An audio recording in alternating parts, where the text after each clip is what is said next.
Meu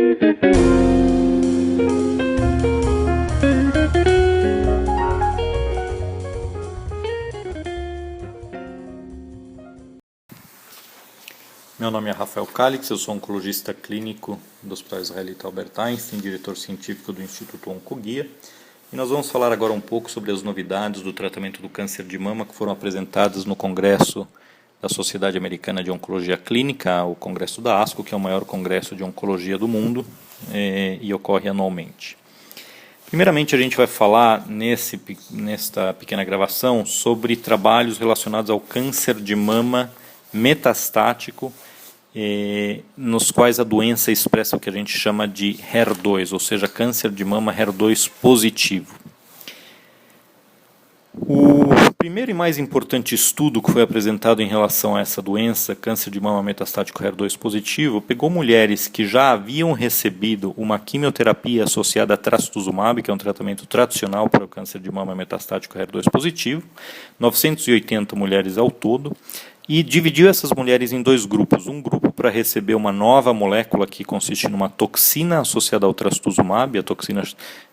associada se chama TDM1, né, que é uma medicação aplicada a cada 3 semanas na veia, e comparou esse tratamento com um tratamento relativamente tradicional de capecitabina associado a lapatinib, lembrando que capecitabina é um quimioterápico e lapatinib é uma terapia-alvo direcionada contra o HER2.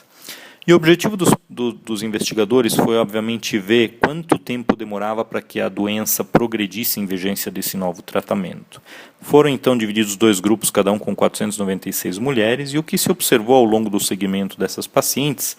é que o grupo que recebia TDM1, que, aliás, não contém nenhuma quimioterapia propriamente dita, o grupo que recebia TDM1 teve uma sobrevida livre de progressão de doença de 9,6 meses, comparado com 6,4 meses no grupo que recebia lapatinib com capecitabina. E isso é uma diferença bastante impressionante e realmente sugere que num futuro muito próximo, assim que a gente tenha disponibilização dessa droga, a gente possa vir a tratar essas mulheres sem quimioterapia nesta fase avançada da doença, apenas usando essa toxina associada ao anticorpo, ao invés de associar um quimioterápico a uma outra terapia que alveja HER2. Do ponto de vista de toxicidade e efeitos colaterais, o que se observou é que o grupo que recebia quimioterapia capecitabina com o lapatinib tinha mais toxicidade, era menos bem tolerado o tratamento do que no grupo que recebeu a terapia experimental, o TDM1, sugerindo, portanto, que realmente num futuro relativamente próximo, de 1 a 2 anos, a gente deva ter à disposição no tratamento, no armamentário de tratamento para essa doença HER2 positiva, essa molécula TDM1.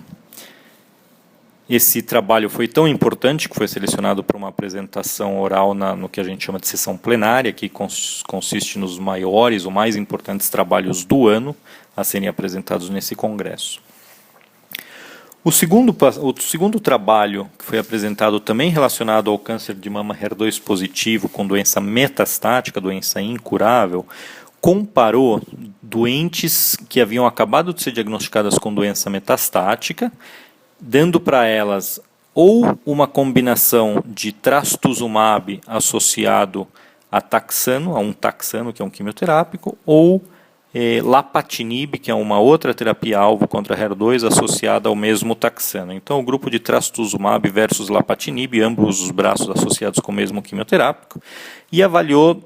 essas pacientes para ver qual grupo se beneficiava mais, qual grupo de pacientes demorava mais para ter progressão da doença. E o que se observou é que o grupo que recebeu trastuzumab demorou mais para ter progressão da doença, 11,4 versus 8,8 meses para que a doença progredisse, e com uma toxicidade menor, inclusive. Então, o grupo que recebia trastuzumab teve menos toxicidade que aquele grupo que recebia lapatinib. O resultado desse estudo basicamente corrobora o que a gente já pratica no dia a dia, que é a opção em primeira linha pela droga chamada trastuzumab, que é a terapia-alvo contra HER2, associada a uma quimioterapia. E a gente costuma manter esta medicação, o trastuzumab, associado a uma segunda ou até uma terceira linha de quimioterapia antes de optar por mudar a terapia-alvo para lapatinib. Isso em função da boa tolerância da medicação, mas foi muito importante que esse trabalho fosse apresentado para realmente confirmar essa opção da superioridade e da maior segurança do uso de trastuzumab.